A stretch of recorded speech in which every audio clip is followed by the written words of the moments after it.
Welcome. The thing is that you do have a book launch that will be happening this Saturday Yep. at the library. And it's one of these situations where if I don't know something, you turn to an expert. Well, I have no knowledge whatsoever of the book, except for the fact that I know it's called The Crushing Season, and it's written by a lovely lady who, in fact, calls the Wide Bay, the Fraser Coast, home. She does. Please take it a little further then, if you would. Okay, so Peter Jo is a local author, Hervey Bay based, and this is her second novel, and we had a launch of Peter Jo's first book a couple of years ago, and we actually talked about it on the book review show at the time. So when I heard that Peter was doing a new book, I was rather intrigued to see which direction she was going to go in with her writing. And she's come up with a book that's set in Bundaberg, and apart from the themes that are in the book, it's really quite interesting to try and spot the local facility and the local landmark through the book, which is quite fun. But she's actually tackled a really challenging book, and she's talking about some very big themes in this book, and certainly some issues that I think are endemic to a lot of regional areas. So on the surface, we have a novel about friendship and about friends coming back together to revisit their past during the crushing season in Bundaberg, which is around about now, of course. Of course.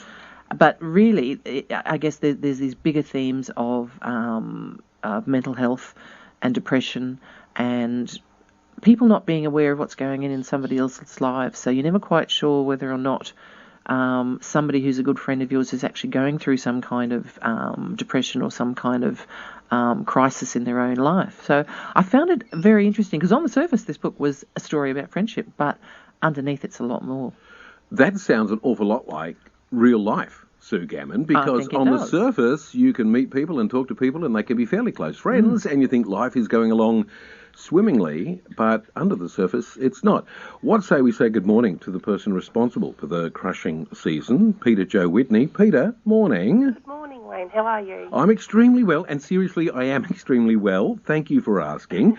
I gather congratulations on the book, but what I'm going to do now, it's only sensible for me to sort of sit back a little bit, and I think I'll enjoy this, although I'm not really overly sure when Sue Gammon's involved, because sometimes this is hard work. But it's no use me having a chat about the book. Sue is the expert, and she's read the book, so I'll let you two have a little bit of a chinwag for a while. I'll sit back and have a cup of coffee. Oh, that's nice. Hi, Peter. How are you? Good, thank you, Sue. How are you? I'm good. So I guess the first question I really want to ask you is not a big departure, because you did touch on some of these themes in your last book, Feral Bells. Yes. So you've really continued, but I guess I could say amped up the focus on some of these big issues in your book. What was the reasoning behind this? Did you sort of sit down and think, oh my God, I've got to tackle this issue, or? Well, the first book was really just a case of me seeing if I could finish a book, really. So I was going by a lot of genre writing rules and not going too far out of my comfort zone, sort of just plodding along and seeing how it all progressed and trying to stay within the parameters of romance writing, whereas the second book, The Crushing Season, was more of just letting me let the story come out of its own volition and seeing where it went. And on the surface, when you first read the back of the book, you think, oh, this is kind of going to be a big chill without the tragedy. Yeah. And I guess really it's the big chill, isn't it, in a way? Yes, yeah, I do compare it to the big chill, but a lot of my generation don't really know. I know, I'm old enough to remember that, so's Wayne. Stop it. So what made you decide to really go down the path of, I guess, mental health?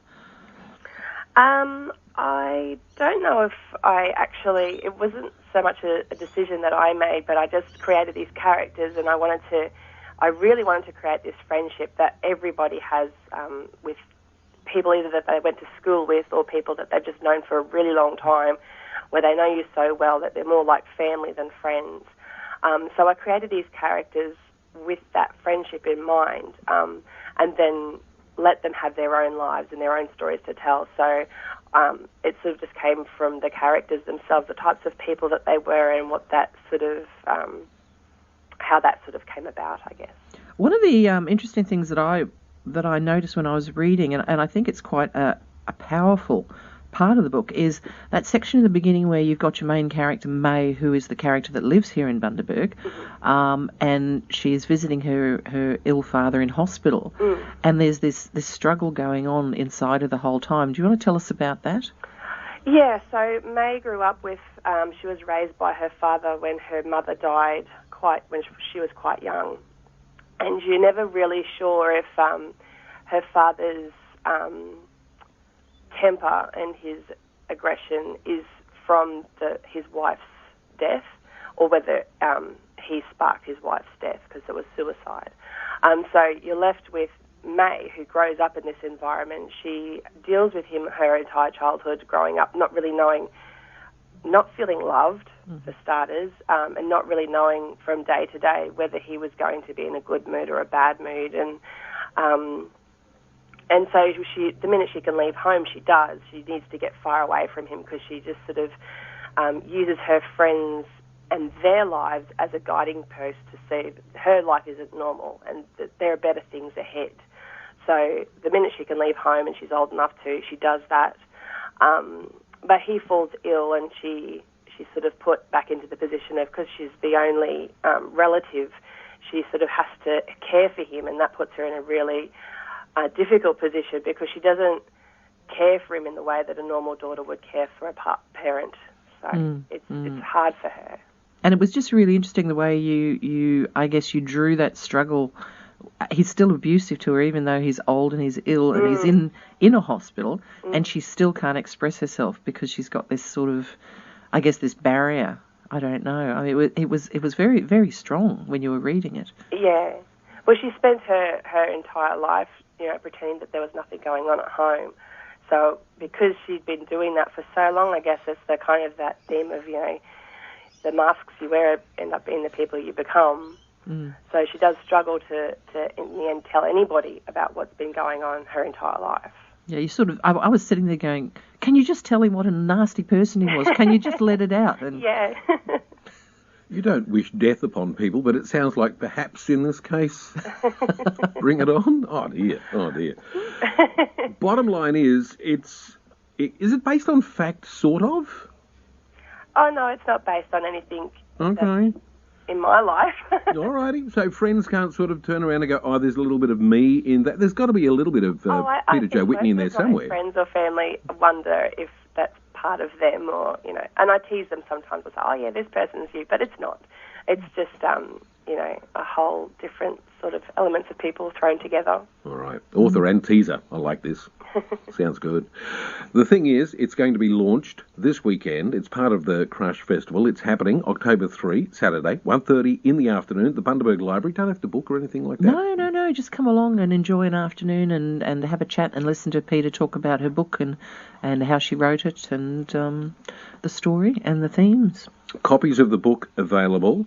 Peter, thank you so much. I look forward to catching up with you on Saturday. Thank you so much. Thanks for having me. Thanks, Peter. It's 23 minutes past 7. Peter Joe Whitney, who indeed is the freelance sub-editor and author of The Crushing Season. Sue Gammon, thank you so much for your time on Breakfast as well. Doing all the research, you did all the homework for us. It was a pleasure, Wayne. I've got another couple of books out there you might want to read.